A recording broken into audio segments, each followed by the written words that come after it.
Hello everyone, welcome back to my YouTube channel quick math with Ritu. आज की video में हम एक क्लास 8 का चैप्टर जो मेंसुरेशन है उसमें हमारा टॉपिक है सॉलिड शेप्स, उसके बारे में पढ़ेंगे। तो देखिए, अभी तक हम पढ़ते आए हैं जो 2D शेप्स के ऑब्जेक्ट के बारे में।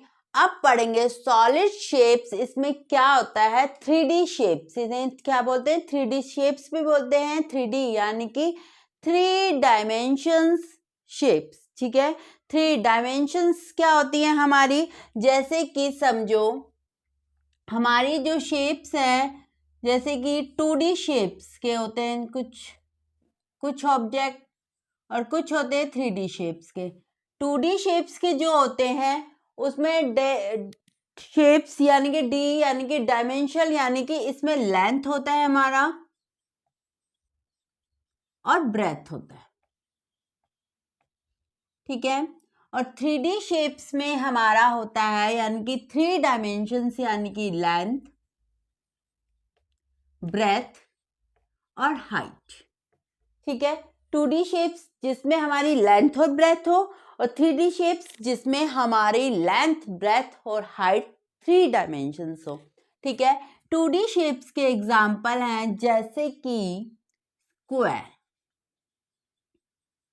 रेक्टेंगल, ठीक है। और क्या बोल सकते हैं हम, ट्रेपेजियम और सर्कल, ठीक है। इनमें जैसे कि स्क्वायर है, इसमें क्या हमारी 2 डायमेंशंस होती है ना, लेंथ और ब्रेथ, है ना, 2 डायमेंशंस होती हैं। और 3D शेप्स के एग्जाम्पल हैं जैसे कि क्यूब, क्यूबाइड और सिलेंडर, कोन, ठीक है, स्फीयर। इसमें क्या होती है 3 डायमेंशंस होती है, जैसे कि ये एक क्यूब है,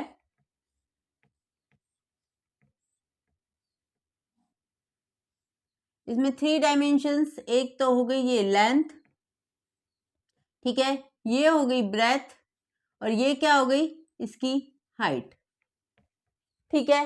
तो हमें जो इस वीडियो में पढ़ने वाले हैं, आज के लेक्चर में पढ़ने वाले हैं, वो इसी के बारे में यानी कि 3D शेप्स के बारे में पढ़ने वाले हैं।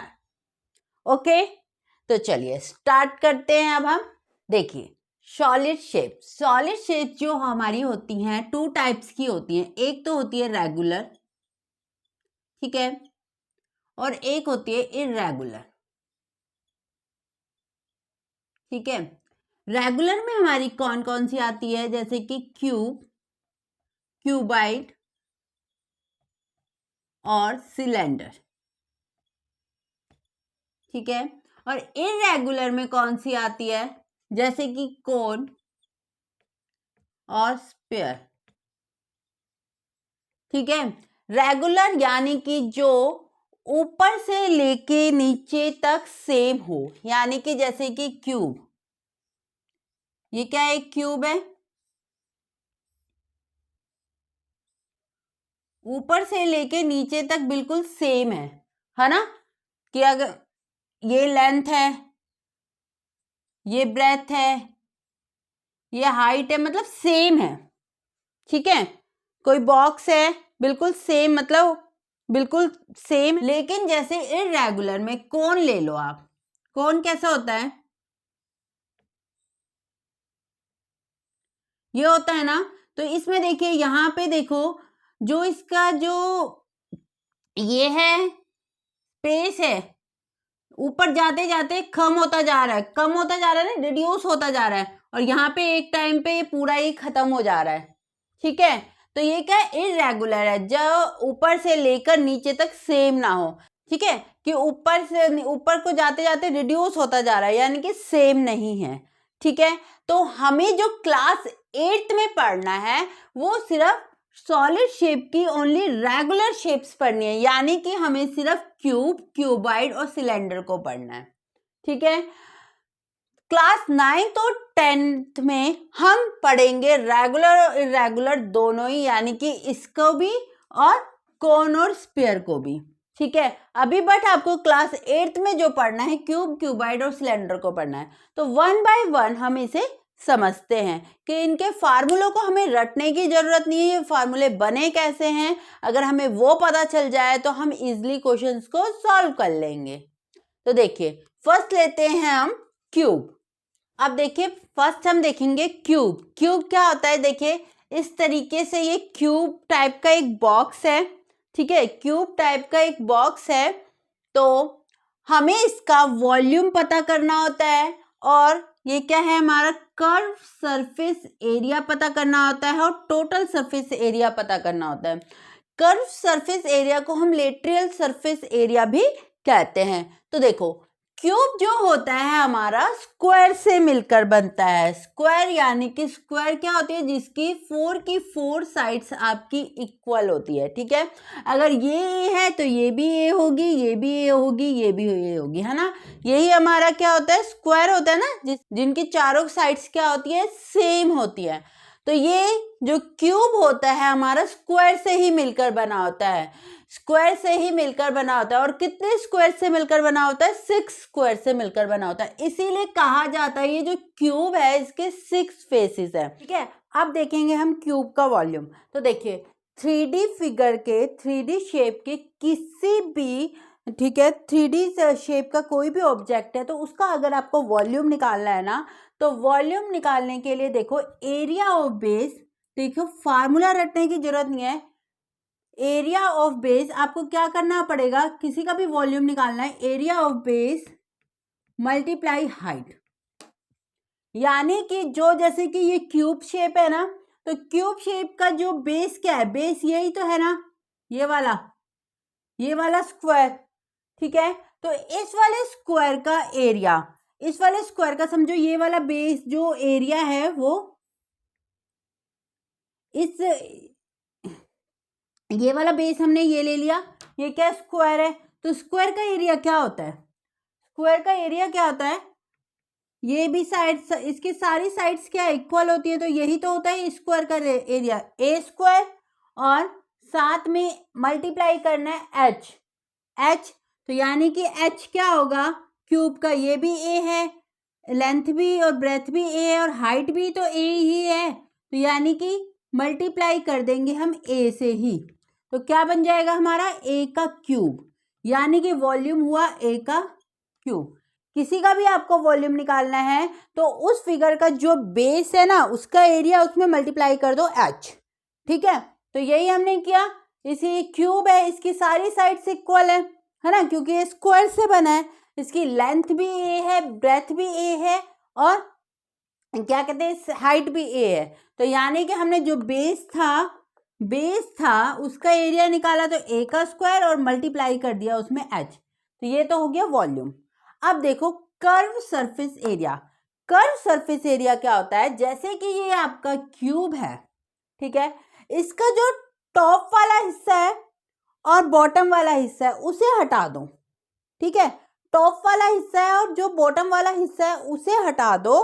तो यानी कि ये जो चारों इसके, यानी कि ये वाला फ्रंट और ये बैक और ये वाला साइड और ये वाला साइड, इसके टोटल का जो एरिया होगा ना वो कर्व सरफेस एरिया होगा। क्या समझे आप, देखो कर्व सरफेस एरिया यानी कि टॉप वाला हिस्सा हट गया और बॉटम वाला हिस्सा हट गया। तो ये जो फ्रंट और ये इसके बैक में है और यहाँ पे इस साइड में और इस साइड में ना, इसका जो एरिया है ना टोटल मिला के वो होगा कर्व सरफेस एरिया, ठीक है। एक और बात, वॉल्यूम क्या होता है, वॉल्यूम जैसे कि एक क्यूब है, ठीक है, इस क्यूब के अंदर तुम कितनी क्वांटिटी भर सकते हो, किसी भी मटेरियल की कितनी क्वांटिटी भर सकते हो, तो वही वॉल्यूम होता है, ठीक है, कि इस क्यूब के अंदर कितना स्पेस है ना, कितना स्पेस है, कितनी क्वांटिटी आप भर सकते हो, तो वही क्या होता है, वॉल्यूम होता है, ठीक है। अब देखो curve surface area. Curve surface area में मैंने क्या बताया आपको, ये टॉप वाला हिस्सा हटा दो, बॉटम वाला हिस्सा हटा दो, फिर कौन कौन सा साइड रह गया, एक ये रह गया, एक ये रह गया और एक ये रह गया और एक ये रह गया। इसका टोटल का सरफेस एरिया, सॉरी टोटल का एरिया हमारा होता है कर्व सरफेस एरिया। जैसे कि समझो ये है एक फेस, ये है, वैसे इसमें 6 फेस है मैंने बताया। तो यानी कि अगर मैं ऊपर का ये हटा दूं और नीचे का हटा दूं तो यानी कि 4 ही फेस का हमें एरिया टोटल करके वो हमें ये बताना है, वो क्या हो जाएगा, कर्व सरफेस एरिया। तो यानी कि ये वाला, ये क्या है, ए है, और ये भी ए है। इसमें जो हमारा, तो इस वाले फेस में, इस वाले फेस में, इस वाले फेस में, इस वाले फिगर का एक तो ये लेंथ आ रही है और एक ये हाइट आ रही है, वो मैं मानती हूँ दोनों सेम है। ठीक है, ये आ रहा है और ये आ रहा है। ठीक है, तो इस वाले फिगर का ये हुआ हमारी लेंथ और ये हुई समझो ब्रेथ। अगर मैं इसे इस तरीके से अलग करके देखूं, इसमें तो ये हाइट ही है, तो जो इसके ये है ना, जो भी है उसे लिख लेंगे हम। तो अब इसे अगर मैं अलग करके देखूं तो ये एक स्क्वायर है, स्क्वायर का एरिया ऐसे, ये लेंथ बनी, ये ब्रेथ बनी ना स्क्वायर का। अगर अलग फेस करके देखूं तो इसी को ऐसे ही हमारे 4 फेस है, यानी कि इसका एरिया ए स्क्वायर, इसका एरिया ए स्क्वायर, इसका एरिया ए स्क्वायर, इसका एरिया ए स्क्वायर। तो यानी कि कितने हो गए, 4a स्क्वायर। तो ये हो गया हमारा कर्व सरफेस एरिया। ठीक है, अब total surface area, total surface area क्या होगा, अब जितने भी फेस है ना सबका एरिया टोटल कर देना है। यहाँ कर्व सरफेस एरिया में तो हमने टॉप और बॉटम का फेस हटा दिया था, लेकिन टोटल सरफेस एरिया में हमारा ये वाला भी आएगा और ये वाला भी आएगा। तो क्या आ जाएगा, देखो हमने अब कितने फेस है, 1 2 6 फेस है ना, 6 फेस का क्या आएगा, हर एक का आएगा area A square A square A square, क्योंकि ए स्क्वायर ही आएगा, क्योंकि इसकी साइड्स तो सबके इक्वल है ना, ए स्क्वायर ही आएगा। तो यानी कि फेस कितने, 6 है, ए स्क्वायर करके यानी कि 6a स्क्वायर, यानी कि टोटल सरफेस एरिया क्या आ गया, 6a स्क्वायर। ठीक है, तो इस तरीके से हमें पता चल गया। हमारे पास क्यूब का फार्मूले कैसा है, क्यूब वॉल्यूम ए का cube, curve surface area 4a square और total surface area 6a square. कुछ भी रटने की जरूरत नहीं, हमें पता चल गया कि कैसे ये फार्मूला बना है। ओके, अब क्यूबाइड का देखते हैं। अब देखिए ये शेप क्या है, हमारी क्यूबाइड है। अब क्यूबाइड का वॉल्यूम, कर्व सरफेस एरिया और टोटल सरफेस एरिया देखेंगे। अब देखो कर्व, जो हमारा क्यूब था वो तो हमारा स्क्वायर से मिलकर बना था। ठीक है, अब ये क्यूबाइड, क्यूबाइड कितने किससे मिलकर बना है, तो देखो क्यूबाइड जो है हमारा रेक्टेंगल से मिलकर बना है। ठीक है, रेक्टेंगल जिसकी अपोजिट साइड्स इक्वल होती है, अपोजिट साइड्स इक्वल होती है ना। तो देखो ये जैसे एक रेक्टेंगल हो गया, ये सेकंड रेक्टेंगल,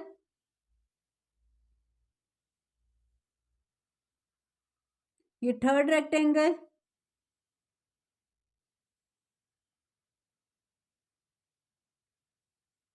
ठीक है, ये फोर्थ रेक्टेंगल,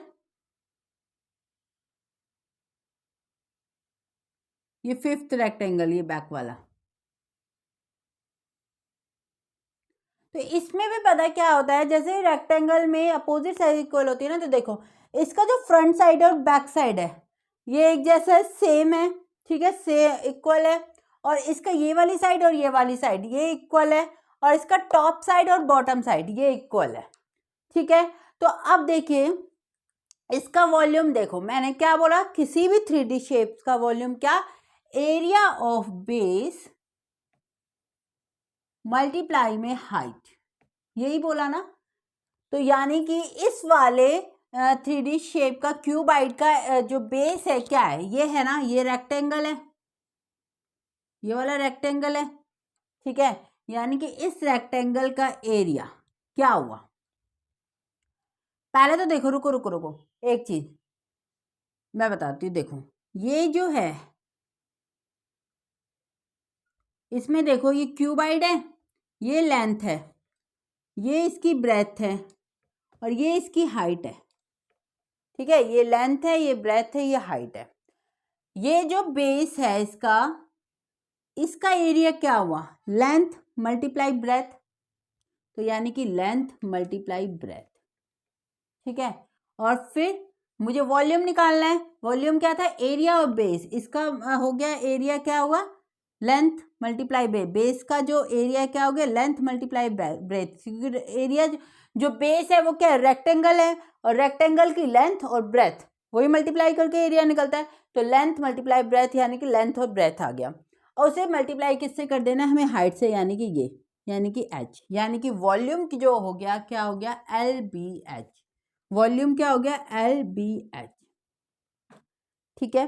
अब curve surface area, curve surface area मैंने क्या बोला, टॉप वाला पोर्शन और बॉटम वाला पोर्शन हमें हटा देना है, यानी कि जो ये है ना, ये जो चारों तरफ से अब ये जो रह गई कर्व शेप में, सिर्फ इसका एरिया अब हमें बताना है। तो देखो ये बॉटम वाला नहीं देखना हमें और टॉप वाला नहीं देखना, पहले मैं देखती हूँ, देखो कैसे, पहले इस वाले रेक्टेंगल में, ठीक है, इस वाले रेक्टेंगल में जो सामने दिख रहा है, ठीक है, इसको लेते हैं। इसका एरिया क्या हुआ, इसमें लेंथ दे रखी है हमें L, ठीक है, लेंथ दे रखी है हमें L, और ब्रेथ दे रखी है हमें H। ठीक है। अब देखो जो फ्रंट वाला है सेम बॉटम वाला भी तो वही होगा, सॉरी जो फ्रंट का है एरिया बैक का भी वही होगा, क्योंकि दोनों क्या है, इक्वल है, ये और ये पीछे वाली साइड, पीछे वाला फेस इक्वल है ना, ये और ये फेस फ्रंट वाला और बैक वाला इक्वल है, तो यानी कि इन दोनों का एरिया मिला के मैंने लिख दिया 2LH। ठीक है, एक का अगर LH है तो दोनों का मिला दिया 2LH, फिर प्लस करो, फ्रंट वाले का बैक वाले का हो गया। अब देखो ये वाला साइड रह गया और ये वाला साइड रह गया। अब इस वाली साइड में देखो ये क्या है, देखो इस वाली साइड में जो इसका होगा ये होगा, जो इसका एरिया होगा ये वही इसका होगा। तो देखो इसमें क्या है, इसमें क्या है, देखो एक है आपकी ये B है, लेंथ में क्या है B है, और हाइट में सॉरी लेंथ में क्या है B है, और ब्रेथ में क्या है H है, तो BH लिख दिया मैंने। लेकिन ये सिर्फ इसका है, ठीक है, ये और ये दोनों सेम है, तो इसका और इसका एरिया सेम आएगा, तो इसे मैं क्या लिख सकती हूँ, 2 लिख सकती हूँ, 2BH भी लिख सकती हूँ। ठीक है, अब यानी कि हमारे चारों बॉक्स का एरिया आ गया, ऊपर वाला और नीचे वाला तो हमने हटा दिया, जो ये कॉर्नर में है ना 1 2 3 4 इन चारों का आ गया ये। ठीक है, वही कर्व सरफेस एरिया है, तो यहां से देखो कॉमन क्या निकलेगा, 2 कॉमन निकला, तो अंदर क्या रह गया, 2 भी कॉमन निकल गया और H भी कॉमन निकल गया। ठीक है, तो अंदर क्या रह गया, L प्लस B, यही रह गया। तो यानी कि कर्व सरफेस एरिया का फार्मूला यही तो हो गया, 2L plus B multiply H। तो इस तरीके से कर्व सरफेस एरिया का फार्मूला बना। ठीक है, अब देखो total surface area, total surface area में देखो जो कर्व सरफेस एरिया है वो तो ऐड होगा ही होगा, जो हमने बॉटम और टॉप को हटा दिया था वो और ऐड हो जाएगा ना। तो देखो बॉटम और टॉप दोनों ही, जो बॉटम का एरिया होगा वही टॉप का हो गया। तो अब देखो इतना था, ये था, ये था, देखो कॉर्नर्स वाले जो कर्व थे उनका था। अब इसमें हम टॉप और बॉटम का और ऐड कर देते हैं। देखो बॉटम का, ये बॉटम में आ रहा है ये वाला जो फेस, तो इसकी लेंथ L और B। ठीक है, तो जो इसका आया है बॉटम वाले का वही तो टॉप वाले का आएगा, तो यानी कि मैंने इसे लिख दिया 2LB। ठीक है, अब इन तीनों में से कॉमन क्या जाएगा, सिर्फ 2 ही जाएगा, तो 2LH plus BH plus LB, ये हो गया हमारा टोटल सरफेस एरिया क्यूबाइड का, बस 2LH BH LB, इस तरीके से बना फार्मूला बस। ठीक है, तो हमें क्या मतलब याद रखने की जरूरत नहीं है, हमें पता है, फिगर देखा क्यूब आया कि क्यूबाइड का वॉल्यूम निकालना है। क्यूबाइड के नीचे तो बेस होता है हमारा, रेक्टेंगल का एरिया होता है लेंथ मल्टीप्लाई ब्रेथ, और उसे हमने मल्टीप्लाई कर देना हाइट से। इतनी सी बात याद रखोगे, मतलब 3D के उसमें आपको वॉल्यूम का पता होना चाहिए, जो भी उसका बेस है उसका एरिया उसे मल्टीप्लाई कर दो एस से, ठीक है। और कर्व सरफेस एरिया का मतलब यानी कि टॉप और बॉटम का हिस्सा हटा दो, चारों तरफ जो है हमारा उसका एरिया, ठीक है।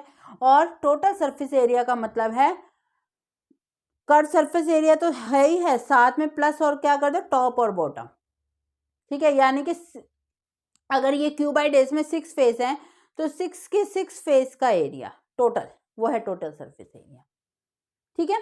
चलिए, अब हमारा क्यूब समझ लिया हमने, क्यूबाइड समझ लिया, अब एक रह गया हमारा सिलेंडर।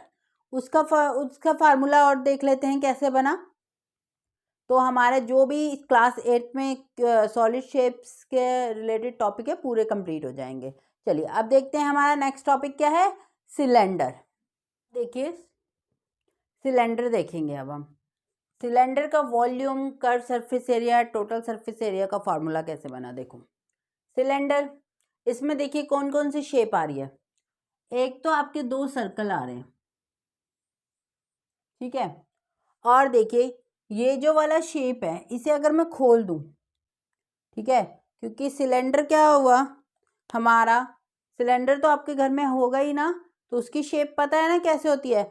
अगर उसे मतलब एक साइड से लेके यूं खोल दूं तो ये कैसा बन जाएगा, रेक्टेंगल बन जाएगा ना, या जैसे ये मार्कर है, ठीक है। मार्कर भी तो सिलेंडर की शेप में ही है। ये ऊपर से दोनों सर्कल और जो ये वाला पार्ट है ये, अगर ये जो है ये, इसे मैं इस तरीके से खोल दूं तो ये एक रेक्टेंगल ही तो बना। ये तो सर्कल बन गया, ये जो है ये एक रेक्टेंगल ही तो बना। ये गोलाई में होता है ना सिलेंडर में, जब हम उसे बिल्कुल प्लेन कर दें, मतलब एक पोर्शन से हटा के उसका पोर्शन को ऐसे करके खोल दें, तो इस तरीके से रेक्टेंगल ही तो बना, है ना। जब सिलेंडर बनता है तो ये वाला हिस्सा और ये वाला हिस्सा ऐसे यूं राउंड में हो जाता है, तब नीचे से एक सर्कल, मतलब इस सर्कल में ही तो अटैच होता है वो, ठीक है ना, सर्कल में ही तो अटैच होता है। तो इस वाले हिस्से को मैंने खोल के लिख दिया।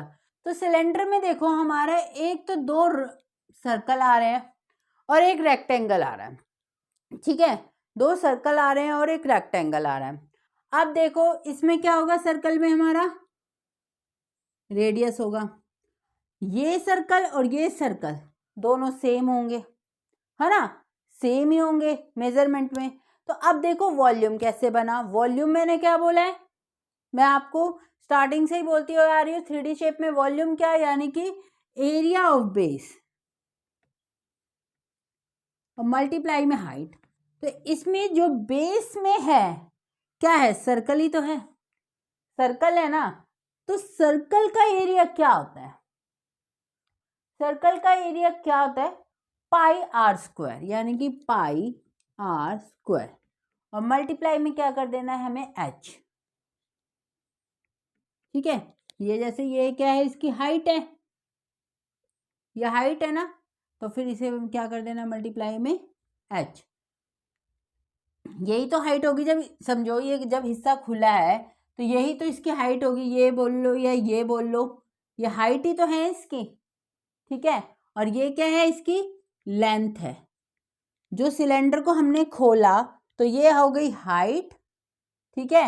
और ये जब लेकिन ये रेक्टेंगल बना तो रेक्टेंगल में ये ब्रेथ है, लेकिन ब्रेथ की वैल्यू क्या रखी हुई है, मैंने हाइट ही रखी हुई है, क्योंकि एक्चुअल में तो ये हाइट है ना सिलेंडर का, ठीक है। तो अब देखो मैंने क्या बोला, किसी भी 3D के वॉल्यूम क्या होगा हमारा, एरिया ऑफ बेस, एरिया के बेस का एरिया क्या, बेस में है हमारा सर्कल, सर्कल का एरिया होता है पाई आर स्क्वायर, और मल्टीप्लाई में एच, एच हमने कर दिया, तो यानी कि वॉल्यूम आ गया हमारा पाई आर स्क्वायर एच सिलेंडर का, ठीक है। अब curve surface area, curve surface area, top वाला हटा दो बॉटम वाला हटा दो, यानी कि दोनों सर्कल हट गए, यानी कि ये जो बीच में रह गया इसका एरिया, ये तो रेक्टेंगल रह गया। रेक्टेंगल का एरिया हमें पता है क्या होता है, लेंथ, लेंथ मल्टीप्लाई ब्रेथ, ठीक है, लेंथ मल्टीप्लाई ब्रेथ। हमें ब्रेथ पता है क्या है, ये हाइट है, एच है, यानी कि लेंथ तो पता, सॉरी ब्रेथ तो पता चल गया है एच है, लेकिन लेंथ क्या है, देखो अगर मैं ये समझो ये लेंथ है, जब मैं इसे इस तरीके से बंद करूंगी तो ये पूरे सर्कल के सर्कमफेरेंस के ऊपर आ जाता है, नहीं आ जाता? आ जाता है ना। यानी कि जो सर्कल का सर्कमफेरेंस है वही इसकी लेंथ होगी, नहीं होगी? क्योंकि जब हम इसे ऐसे करके यूं राउंड में करेंगे, सिलेंडर के शेप में बनाएंगे, तो ये पूरी लेंथ हमारी इसको कवर कर जाती है, ना, पूरी लेंथ इसको कवर कर जाती है। तो इसीलिए लेंथ क्या होगी हमारी, लेंथ क्या होगी, जो हमारा सर्कल का क्या है, सर्कमफेरेंस है। सर्कमफेरेंस क्या है, 2πr। 2πr हमारी लेंथ हो गई। ब्रेथ क्या है, ब्रेथ में क्या आ रहा है, रेक्टेंगल की हाइट, ब्रेथ में क्या आ रहा है, जो इसकी हाइट है वही क्या है, ब्रेथ है, तो यानी कि h। ठीक है, 2πrh मल्टीप्लाई में ब्रेथ यानी कि h, यानी कि 2πrh। ठीक है, इस तरीके से हमारा बना कर्व सरफेस एरिया 2πrh। ठीक है, ये तो बन गया हमारा कर्व सरफेस एरिया। अब है total surface area. Total surface area में क्या आएगा, जो इसका एरिया है, जो यानी कि कर्व सरफेस एरिया आया है, प्लस जो हमने टॉप और बॉटम छोड़े हैं उसका भी एरिया। तो देखिए कर्व सरफेस एरिया निकालो। देखो कर्व सरफेस एरिया नहीं, कर्व सरफेस एरिया तो हमने निकाल लिया। अब टोटल सरफेस एरिया देखो, टोटल सरफेस एरिया हमारा होगा, जो कर्व है, कर्व क्या है, 2πrh, उसमें क्या है, ये टॉप और बॉटम भी ऐड कर दो। तो देखो जो टॉप वाले सर्कल का होगा वही बॉटम वाले का होगा। ठीक है, तो हमारा सर्कल का क्या होता है एरिया निकालने का फार्मूला, πr²। क्या होता है, πr²। तो ऐड कर दो, तो कितना πr² ऐड करेंगे, 2 सर्कल है ना, तो क्या हो जाएगा हमारा 2πr²। ठीक है, अब इसमें से देखिए क्या कॉमन आ जाएगा, 2π और r कॉमन आ गया, 2πr कॉमन आ गया, तो यहाँ क्या रह गया, h रह गया, और यहाँ पे क्या रह गया, एक r रह गया। ठीक है, तो यानी कि टोटल सरफेस एरिया का फार्मूला हो गया 2πr ब्रैकेट में r प्लस h। तो ये हो गया हमारा टोटल सरफेस एरिया। ठीक है, तो इस तरीके से हमारे 3D शेप्स के फार्मूले बनते हैं, हमें रटने की जरूरत नहीं है। अगर हमने फार्मूलों को समझ लिया ना तो ऑटोमेटिकली वो हमें लर्न हो जाएंगे। ठीक है, जैसे जैसे हम सम करते जाएंगे तो ठीक है, तो हमें ऑटोमेटिकली वो फार्मूले लर्न हो जाएंगे। और जो हमारे सम है ना, जब हम पढ़ेंगे ना, क्योंकि हमने क्वेश्चन जो फार्मूले हैं ना उसे हमने इस तरीके से मतलब रटा नहीं है, समझा है, तो वो क्वेश्चंस भी आपको देखना इजीली समझ आते रहेंगे कि उसमें आपसे पूछा क्या गया है। जैसे डायरेक्ट जिसमें वॉल्यूम पूछ लिया गया है, ठीक है, किसी में टोटल सरफेस एरिया पूछ लिया गया, वो तो आपको समझ ही आ जाएंगे, उसमें डायरेक्ट आप फार्मूला लगा दोगे जो आपने समझा है, समझ के अपने दिमाग में रखा है। लेकिन कई क्वेश्चन होंगे जो आपको घुमाकर पूछे गए होंगे, लेकिन वो घुमाकर पूछे गए हैं, लेकिन आपने जब फार्मूलों को समझ लिया ना तो आप वो क्वेश्चन इजिली सॉल्व कर लोगे। ठीक है, तो अब इसके आगे वाली वीडियोस में हम इस सॉलिड शेप्स के क्वेश्चंस ही सॉल्व करेंगे। ठीक है, आई होप आपको ये टॉपिक अच्छे से समझ आ गया होगा। और अगर आपको इसमें अभी भी कोई डाउट रह जाता है तो आप कमेंट बॉक्स में लिखिए, मैं इसका रिप्लाई ज़रूर करूँगी। अब मिलते हैं हम अपनी नेक्स्ट वीडियो में इसके क्वेश्चंस के साथ। तब तक के लिए बाय बाय, टेक केयर।